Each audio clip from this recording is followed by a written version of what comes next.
Esse garoto é um perdedor, completamente sem amigos, que apenas vive em sua caverna o dia todo jogando seu jogo favorito. E tem orgulho de ser um dos melhores jogadores que já existiu no servidor. Atualmente ele tá jogando contra o seu amigo que conheceu na internet. E depois de suar bastante a camisa, ele vence o jogo e seu amigo se despede dele. E fica triste ao ver que ninguém consegue vencer ele no X1. De bobeira, ele começa a stalkear a Crush, mas é chamado para uma outra partida com uma pessoa que ele não conhece. Se trata de uma garota de um rank mais alto que descobre a estratégia dele, derrotando ele. Num carro em movimento em outro lugar, uma moça ruiva que venceu ele se chama Nono e comenta com mais duas pessoas que o Prota até joga bem, mas não tem nada de especial. O rapaz, que se chama Sheng, dirige e se pergunta o que o diretor quer com ele. E ao lado dele tá a Aki, que sabe que o diretor não insiste com ninguém. Eles comentam sobre uma entrevista e Nono se reconecta mentalmente com aquela garota misteriosa do mundo cibernético. E eles conversam sobre o Prota, que se chama Lu Minfei e tem 18 anos. Estuda numa escola particular e é bem antissocial na vida real, diferente do jogo. Elas sabem de tudo da vida do Prota, até da crush dele. Descobrimos que o Prota também não passou no vestibular, passa o dia todo jogando, mora com a família do tio, é feito de gato e sapato pelos parentes e não tem nenhum grande sonho ambicioso. O Prota recebe um celular e uma carta da academia Cassel, e que ele acredita ser de alguma faculdade. Essa é a tal entrevista que os três falavam no carro. Ele conta pra família que foi aceito, eles não acreditam e desdenham dele, dizendo que apenas gênios, como Tio Zuan, iam pra faculdades boas, com tudo pago. No dia seguinte é só entrevista num hotel chique e ele fica deslumbrado com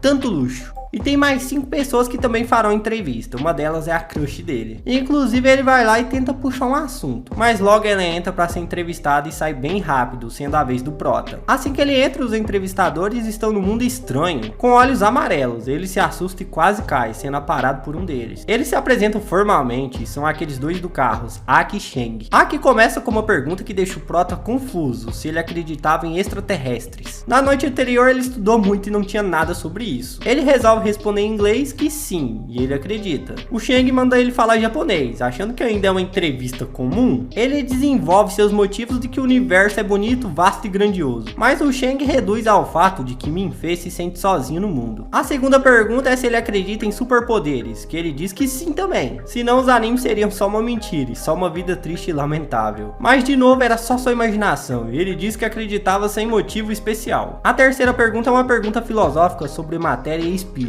O Prota entra num transe de imaginação, viajando na entrevista, e acha que estão zoando com a cara dele, por isso ele resolve desistir. Aí ele agradece e vai embora tentando alcançar o Wen Wen, a crush dele. O professor Guderian passa com ele com o Nono, apressado perguntando como foi a entrevista, mas eles avisam que ele desistiu. O professor entra em desespero e tenta entrar em contato com o Prota. Na cidade ele e o Wen Wen estão dando uma voltinha e marca um cinema, que deixa ele bem feliz. Assim que chega em casa, os tios dizem que ele passou na entrevista e vão almoçar com o diretor. O professor Guderian tem interesse gigante no Minfei, ignorando totalmente a família dele e promete pagar uma boa grana para que o Prota estude, deixando a tia interesseira muito feliz, coisa que a família não acredita. O diretor explica que os pais dele se formaram com honrarias na mesma escola, e entrega uma carta que diz que os pais deles amam muito o filho, deixando todos chocados, e comentando que os pais deles não veem ele há muito tempo. O Prota triste vai pro banheiro e lê a carta da sua mãe ao diretor, pedindo para que ele seja aceito na faculdade. Enquanto o Prota chora, o Nono aparece dizendo que ele tá no banheiro feminino. Eles voltam pra mesa e Minfei diz que vai pensar na oportunidade, mas Nono saca que é por causa da crush dele. Aí o Prota fica sozinho e lembra de uma história que a Wen Wen contou pra ele, dá razão pra Nono pensando alto e falando. Nono acaba ouvindo e diz pra ele ser sincero e falar com a Wen Wen. O Prota fica triste, ela diz que o professor Guderian pediu pra ela conversar com Minfei de aceitar entrar na escola. Eles conversam, Nono diz que a Wen Wen não gosta dele, manda um discurso no jutsu pra fazer o Prota entender que ele tem que ser mais determinado. No escritório, o Guderian tá preocupado. O Sheng e o Aki entram dizendo que o tal professor Lars precisa deles de volta, mas o Guderian disse que para eles voltar precisavam do Prota. Num beco escuro, o Nono se conecta novamente com a mulher misteriosa e pede dados sobre a Wen Wen. Vemos que o Prota e ela têm uma espécie de date, passeando pela cidade, e encontra com o Nono, e ela pede para que ele decida aceitar, mas ele não quer de jeito nenhum para ficar com ela. Em casa, vemos ele treinando um discurso para pedir a garota em namoro, e o primo corre para contar pra mãe, acreditando que ele vai melar o negócio. O Prota repassa todo o esquema pra sua grande declaração de amor. Mas um cara da sala dele se declara antes pra mina e ela aceita seu pedido de namoro, fazendo o Prota se sentir muito mal. Mas o Nono salva ele, chegando glamourosamente, chamando ele de Ricardo, como se fossem amantes, e levando ele de lá, já que ela não pode ir embora sem que ele aceite entrar na academia Cassel.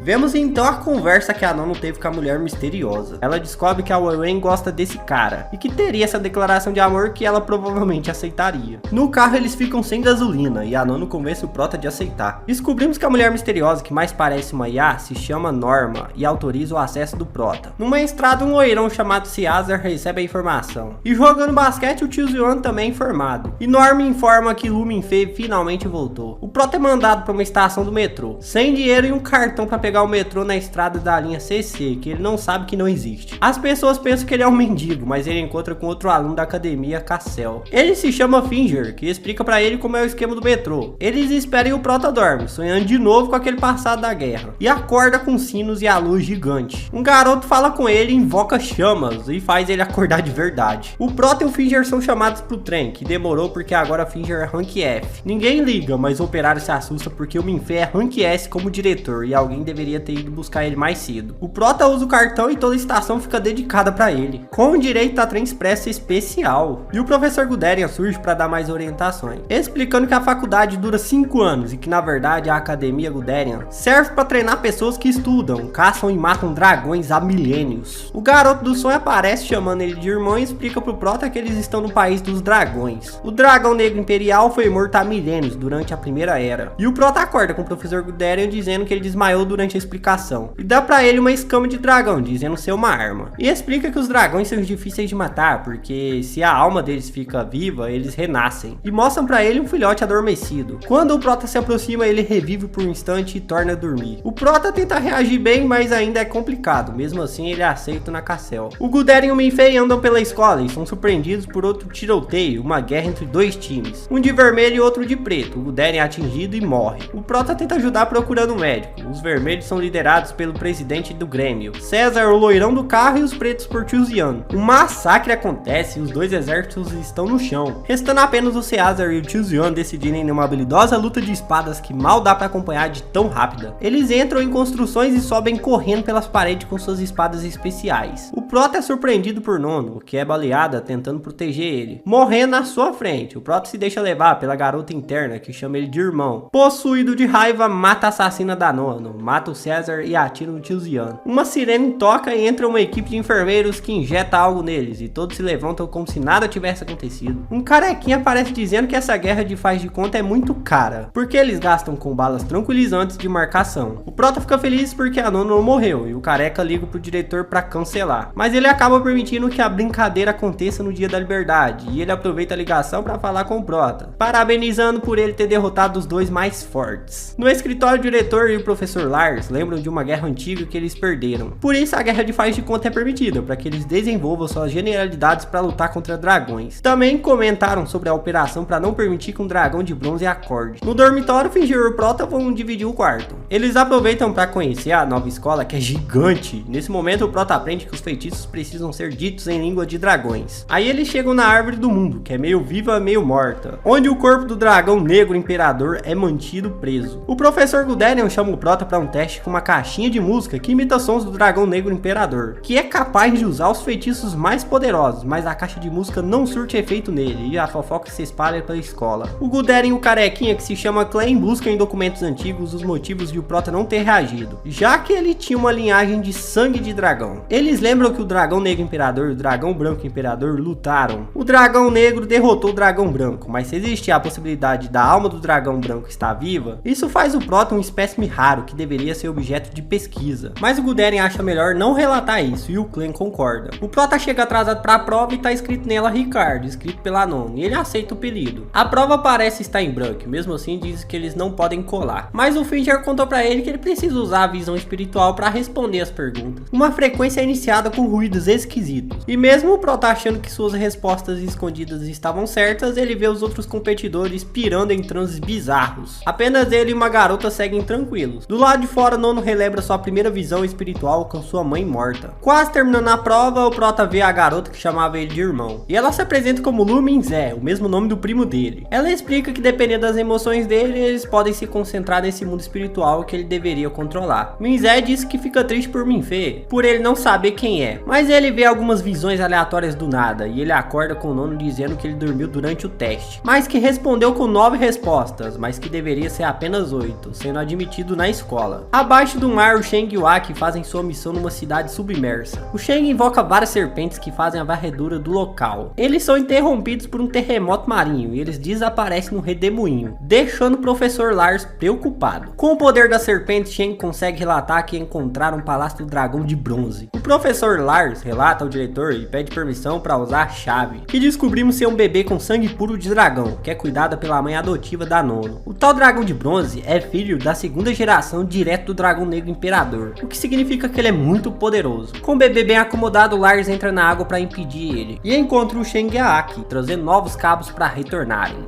Com a ajuda do bebê, eles conseguem abrir o selo do portal. O Shang e a Aki seguem informações estudadas por Norman e encontram uma árvore com texto em língua de dragão. Eles tocam numa estátua que desperta o palácio, que percebe os intrusos, forçando eles a fugir antes dos portões fecharem. Na escola, o Prota tem um sonho louco com Minze. Numa conversa, ele destrava uma habilidade que permite ver o mapa inteiro de qualquer situação em que ele estiver. Fincher acorda ele, com alarme soando, e eles precisavam sair do quarto. No corredor, ele encontra com o Nono, que avisa que só precisavam de alunos Rank A, fazendo o Fincher ficar triste e voltando pro quarto. Os Rank A vão pra uma sala cheia de computadores, e o Prota vê a loirinha que fez o teste com ele. Um professor que usa um exoesqueleto explica que eles precisavam ajudar a encontrar a saída do templo em que o Aki e o Shang estão. A resposta precisa ser rápida, e numa tela grande aparecem as escritas de dragão, e precisavam ser decifradas em 20 minutos. Mesmo Norma, a IA, não consegue sozinha e precisa de ajuda dos alunos. Todos começam a trabalhar, inclusive Caesar, Tio Zian e os professores. Quando o Prota mal começa a trabalhar, há um apagão geral na cidade, que retorna no mesmo instante. E a rota foi encontrada, mesmo ele se impressiona. E abaixo do mar, o Shang e o Aki são atualizados, agora conhecendo o caminho conseguem traçar uma rota. Mas ainda em fuga, o Shang é atingido. A Aki salva o parceiro e eles conseguem chegar numa área em que eles conseguem tirar o capacete para economizar oxigênio. Já na nave, o professor Lars coloca o bebê para destravar saídas, ganhando um tempo para eles saírem. E a Aki conta pro Shang que ela prefere ficar e morrer juntos, já que ela não aguentaria viver sem ele. Mas antes que ela pudesse declarar seu amor, o Shang beija ela, prometendo que eles vão sair dali. O professor Lars percebe que talvez eles não consigam sair, pois refazendo os cálculos, o oxigênio acaba antes. Aí aparece um monte de helicópteros e barcos que estão buscando por eles. Quando eles estavam prestes a desistir, a Aki aparece entregando o que eles encontraram, e é sugada para dentro do mar de volta, num redemoinho de sangue, deixando o professor Lars se culpando pela morte deles. A criatura marinha não desiste, toda a equipe se arma e revidam com tiros, mas ela é tão grande e rápida que sobe para explodir os helicópteros numa mordida. O tiroteio continua e a perseguição não para. Lars entende que a criatura não é apenas um monstro atacando, mas está atrás do que o Aki entregou para eles. A nave lança um monte de bombas de altíssimo nível que são engolidas pela criatura e explodidas, fazendo eles acreditarem que ela morreu. Enquanto comemoram, a criatura mata uma das alunas do Lars, deixando ele desnorteado. A risada do dragão ressoa nas mentes de todos e eles o provocam esperando mais um ataque. Com o último movimento, ele atrai a criatura para uma represa e destrói o objeto que ela tanto quer. E com a ajuda da chave, eles prendem o dragão na represa e explodem tudo. Mas sem se render, ela lança seu ataque contra Lars antes de ir. Na sala de computadores, o diretor aparece no telão, dizendo que a operação foi um sucesso, fazendo todos comemorarem e agradecem diretamente ao Prota, fazendo o Tio Zian puxar a palma, sendo acompanhado por Caesar e todos os presentes. Voltando pro quarto, o Tio Zian agradece pessoalmente o Prota, convidando ele para a Sociedade Coração de Leão, e avisa que o Caesar provavelmente vai convidar ele para fazer parte do Grêmio. O sino do luto toca novamente, informando que alguém morreu. E de volta à nave, o professor Lars, atravessado por um dos dentes envenenados do dragão. Ele conversa com o diretor, explicando que o Aki e o Shang pegaram um vaso de latão, mas não sabia o que tinha dentro. O diretor informa que ele descobriu seu ovo de Norton, o dragão de bronze e fogo. Lars então pede que o diretor não conte das mortes, pois ele quer morrer resguardando os sentimentos preciosos dos matadores de dragões. Outro dia começa e o nosso Prota recebe uma mensagem da Nono, chamando ele de Ricardo, e convidando ele para uma festa de gala do Grêmio Estudantil. O Fincher explica que o Caesar é filho de um forte clã de matadores, ricos e poderosos. Ele é tão arrogante que desafia qualquer um para o combate. O Fincher convence o Prota e os dois vão becados para essa festa numa mansão, e percebem o quanto eles são pobres. Lá ele se encontra com o Nono, naquele mesmo vestido que usou quando salvou o Minfei de tomar um toco da Weiwen. Caesar recebe o Nono num tapete de pétalas de rosa e faz um discurso, pois essa festa é aniversário dela. Os músicos começam uma valsa, todo mundo dança e Finger tá com tanta vontade de dançar que puxa o Minfei. Só que César interrompe a dança fazendo um discurso, forçando a elite escolhida pra estar ali e jurar lealdade a lutar ao seu lado. E chama o Prota pra ficar ao seu lado, que ainda fica meio com dúvidas. Aquela garota loira da prova chama o Prota pra dançar e ela se chama Zero, mas pede pra ser chamada de Rin. A dança faz ele ter memórias de algo que nunca aconteceu. E assim que acaba, ela vai embora sendo seguida por Nono. O Prota percebe que ela tá indo embora da própria festa e vai desejar um feliz aniversário a ela. E a menina acaba pedindo pra ele dirigir até um local específico. Nesse momento, a inteligência artificial da escola arma a defesa contra um dragão. Mas na verdade era apenas o grupo de 3 invasores. O Grêmio, liderado, cuidará de defender uma parte da escola. E o grupo do Coração de Leão, do Tio Zian, cuidará de outra parte importante. E o restante vai ser defendida pelo resto dos alunos. E enquanto dirige, a Nono dorme e o Prota alucina com seu irmãozinho. E ele conta pra ele sobre os sentimentos dela. E também diz que tem sentimentos por ela. E fala que o Prota nega mesmo sabendo a verdade. E por fim ele destrava mais uma habilidade para que o Prota encontre a flor certa para dar a Nono. Na escola os amigos tentam ligar para Nono, mas onde ela está não tem sinal. E aí vemos uma agente invasora conversando com uma mulher no telefone que não se preocupa com o bloqueio de magia. Quase todos os invasores eram agentes mercenários de vários lugares do mundo sem ligação nenhuma com qualquer organização. Os professores resolvem retirar o bloqueador de feitiços que é protegido pelo pai do Clay. E ele aceita como presente de aniversário ao filho. Aí a Nono entra no laguinho e conta pro Minfei que ela sabe que o Lars morreu. E que mesmo triste ela tá tentando levar numa boa. Se pergunta quem se posicionaria na morte dela. Na escola, o bloqueio de feitiços é desativado. Os invasores não perdem tempo e usam feitiços para se esconderem, enquanto os professores usam os feitiços para encontrar eles. Um dos invasores chega a uma adega abandonada da escola com uma porta para uma zona proibida. E com o apoio da mulher do telefone, ele recebe instruções para invadir com o cartão que ela deu para ele. César usa um feitiço poderoso para enfrentar os invasores. E por telefone chama o Tio Zian para um desafio, mas ele não aceita. A sociedade do Coração do Leão é evacuada da biblioteca, exceto seu líder Tio Zian.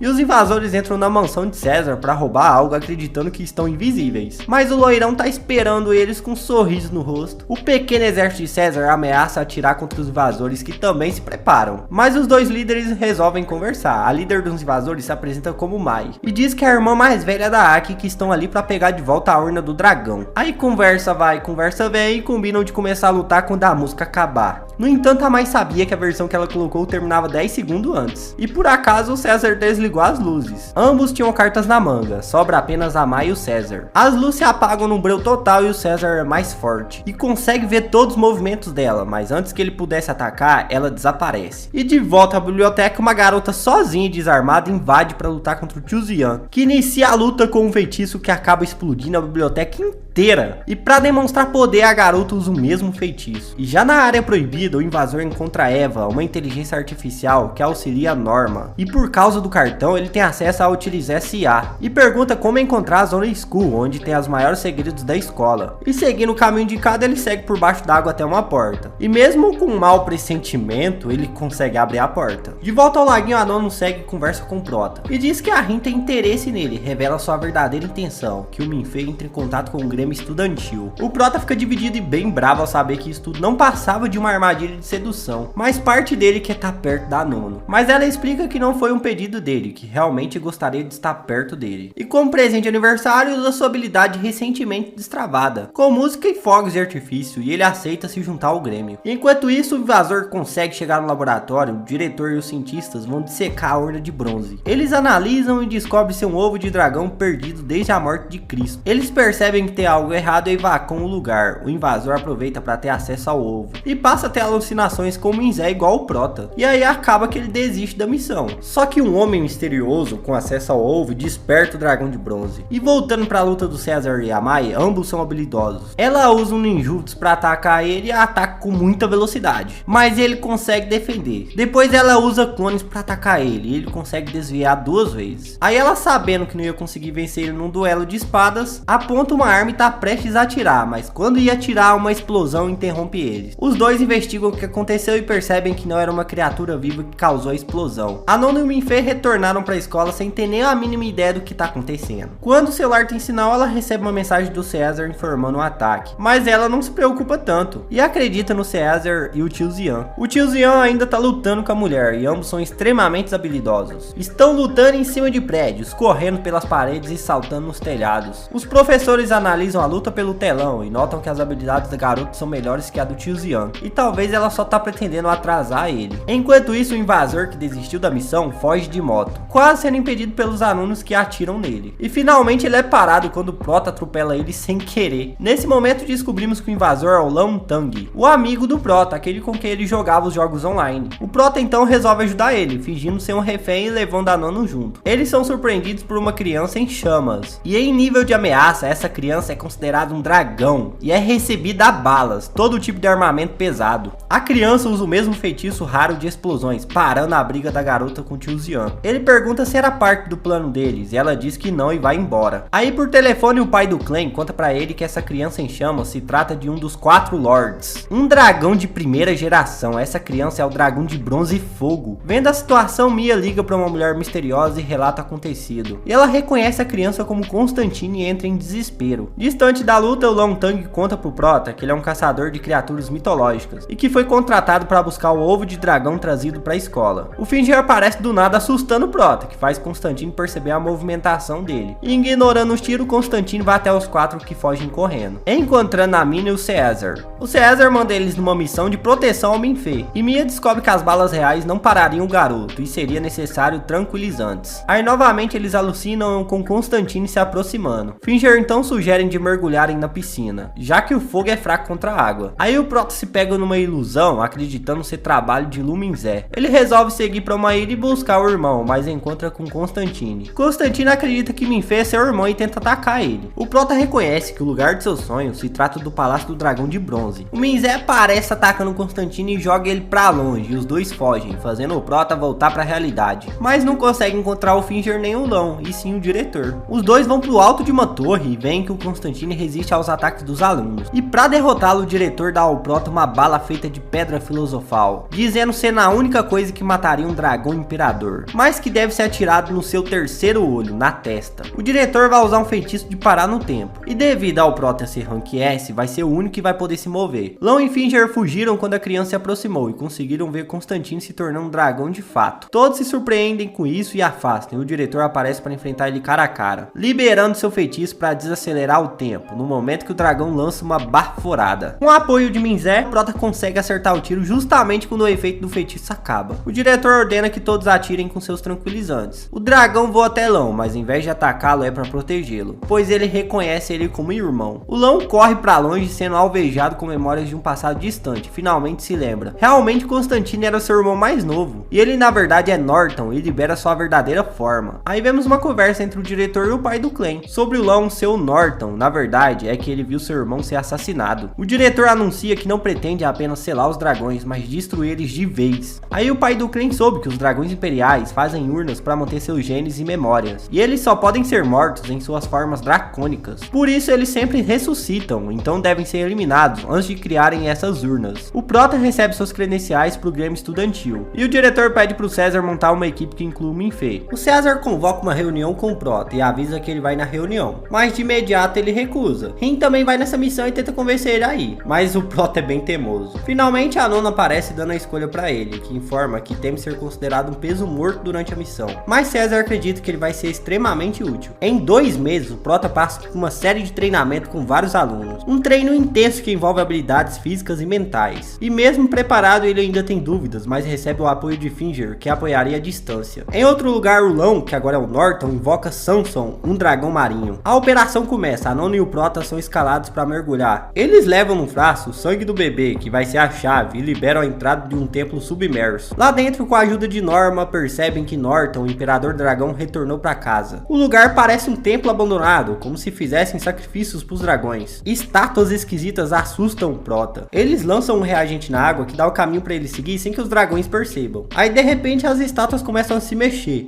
e é exatamente ali onde a Aki e o Shang morreram. Eles acham a mesma árvore de uma grande estrutura ao deus dragão Norton, mas a Nona entende que esse não é o lugar. Então eles buscam por uma sala submersa. E ela estava certa, eles chegaram ao cemitério, e a maioria dos corpos participaram de uma guerra contra o dragão imperador e morreram. A Nona usa o sangue do Prota no dispositivo e consegue abrir um portal para outro lugar, e eles são desconectados da nave. Eles chegam no local que parece ser o covil do Norton, mas não tem ninguém. Aí eles dão uma investigada e Nono consegue recriar a conversa do Constantine e Norton, descobrindo como os dois irmãos viviam juntos e eram próximos, traçando de vez o perfil do Norton. Eles conseguem colocar a bomba e percebem que o Norton tá lá, fugindo de volta pelo portal, de volta pro cemitério que agora não tem nada. O palácio ganha vida e começa a se desfazer para impedir eles de sair. Eles retornaram pelo portal e buscam uma nova saída. O Caesar tenta conversar com o Professor Klein de mergulhar para ajudar, mas ele não permite. A Nono e o Proto se veem no labirinto debaixo d'água sem acesso à Norma. Ele usa sua habilidade de mapas e consegue se conectar com o Finger, usando o cérebro do Professor Klein como retransmissor. Como o Finger é Rank F, não tem acesso a muita coisa. Então o professor cede a sua senha e, tendo acesso a Eva, ela consegue guiar eles para fora. E aí, inexplicavelmente, a água começa a esquentar. E Rin diz que é o dragão. E com o professor sob estresse, Caesar assume temporariamente o comando da nave, e é em tempo hábil, pois o dragão começa a atacar, e estando estrategicamente posicionado longe do sonar. A nave tenta fugir da criatura e Rin vê o Norton numa ravina distante. Norton desce e anda sobre as águas na direção deles e se funde com Samson. A mulher misteriosa dá ordem para Mia de matar o Norton e deixar o Lumen Fê vivo. Ela arma uma rifle de distância com uma bala de pedra filosofal. E estando submersos, a Nono e o Proto são guiados por Finger para descer cada vez mais. Aí eles encontram o cadáver do corpo do Shang, e com ele encontram uma tábua especial com símbolos dracônicos. Os dois seguem descendo para baixo, com Finger informando que eles têm pouco tempo. E aí o Proto acaba estressando e tem uma alucinação. Nela o Minzé briga com o irmão, pois ele confiava a vida dele nos outros e é sempre a vítima. Ele deveria usar seus próprios poderes para se livrar dos problemas. E voltando para a realidade, os dois descem até uma passagem. O Proto tenta usar o próprio sangue para abrir, mas o ferimento já estava fechado. E um grande bloco de concreto cai sobre eles, sendo esmagado. Mas Nono consegue segurar. Mas ele tira o próprio capacete para se fazer sangrar. Aí ele consegue, mas apaga e é carregado pela Nono. E o Caesar lidera um mergulho para buscar eles, sendo perseguidos por Norton. Quando é fé, o Proto tem lembrança sobre a Wen Wen, das concorrentes e do Shang, mas acorda com o Nono chamando debaixo d'água. E eles precisavam subir rápido com pouco oxigênio. E com o traje do Proto danificado, ele pode ter dificuldades com a pressão. E Tio Zian aparece de helicóptero para dar suporte, prometendo matar o dragão imperador. A Nono dá seu traje pro Proto para que ele possa nadar até a superfície, já que ela é uma excelente nadadora de estilo livre. O caminho que eles estavam explode um gás venenoso, o que pode ser perigoso para Nono, já que não tem um traje. A nave sobrevoa a área onde os dois vão emergir e preparam os torpedos para atacar o Norton. No entretanto, o dragão é ágil e pode se esquivar para qualquer lado, então eles devem atacar ele de perto, uma estratégia altamente perigosa. Rin avisa que durante o disparo do torpedo, Caesar não usa a habilidade para aumentar os sentidos, pois isso com certeza estouraria os tímpanos de todo mundo. Aí Caesar usa sua habilidade que aumenta os sentidos e atira no dragão com a bala de pedra filosofal, mesmo sabendo que não poderia derrotar ele com isso, mas para irritar ele. Quando estão posicionados no local estratégico, Caesar libera o poder de sua habilidade, revelando Tio Zian no helicóptero que ataca Norton com o poder das chamas. O dragão revida com o mesmo feitiço e Rin libera manualmente o torpedo para acertar o Norton em cheio e joga ele para longe e ele afunda. Como avisado por Rin, Caesar fica praticamente sem audição. Os dois compartilham segredos que conhecem línguas de sinais e ele usava isso para falar com sua mãe. Isso porque ela era bem solitária e tinha dificuldade de fala, e com isso eles selam uma parceria entre eles. A Nono e o Proto encontram um sino. Ela respira pelo auxiliar do tanque de oxigênio e eles vão pro módulo de emergência. Assim que o Proto entra, a Nono é atacada por Norton. O Proto então acredita que ela tá morta e tem uma série de lembranças com ela. Aí ele tem uma alucinação com o Minzé. Ele tenta voltar logo pro mundo real e salvar a Nono, mas o Minzé pergunta por que o Proto quer ser um matador de dragões. Ele explica que o Proto nunca foi respeitado por esse tipo de atitude covarde e que se continuar dessa forma, ele jamais será levado a sério. E aí nosso Proto diz que o único motivo para se tornar um matador de dragões é para que seus pais se orgulhem dele, e se questiona se ele é uma pessoa de quem pode se orgulhar, já que ele sempre pede ajuda e ainda trapaceou no teste. O Proto se sente abandonado, um inútil, e ninguém nunca tinha ligado para ele até a Nono chegar. Ele sente que precisa salvar ela. Aí o Minzé oferece a sua ajuda, mas com uma condição: em momentos desesperados, vai emprestar seu poder a ponto de poder matar um dragão imperial, mesmo que com dificuldade, e a vida do Proto vai ser a vida dele. O Proto sela o acordo e Minzé avisa que era uma armadilha. Mais de 1000 anos ele nunca tinha dito sim, porém dessa vez foi por causa da Nono. O Minzé desbloqueia desbloqueia vários feitiços, incluindo o de aumentar os sentidos do César. Com o acordo fechado, ele retorna à realidade. Agora com novos feitiços, ele consegue respirar embaixo d'água. E arranca a Nono das garras do dragão, regenerando suas feridas e ressuscitando ela. Cuidadosamente, ele envia ela de volta para a nave e enfrenta o dragão. Agora podendo acessar Minzé quando quiser, eles conversam que nenhum feitiço ofensivo foi desbloqueado. Mas a tábua que ele carrega dá acesso a armas alquímicas referente aos 7 pecados capitais, criadas por Norton para punir os outros dragões. Ao começar o combate, o Prota usa um feitiço que acorrenta o Norton. Ele não consegue convocar a arma da ira, aproveitando que Norton tá possesso de raiva, mas convoca luxúria, orgulho e gula. Mesmo submersos, a luta é veloz, a pressão da água atrapalha. Mas o Minzé libera uma habilidade que o Prota possa se mover mais rápido, sem ser incomodado com a pressão. Ele desfere uma série de golpes no corpo de Samson, corta sua língua, fura o olho, quase é devorado, mas reage com um golpe. O último golpe foi tão forte que deu pra sentir da nave que sobrevoou a área. O Prota desfere uma série de golpes com as 3 armas. Mesmo em vantagem, o Prota sabe que precisa terminar a batalha, já que dragões não se cansam. E o Norton está apenas esperando o momento certo para revidar. Mais uma vez, o Prota se questiona se é útil e se sente só no universo.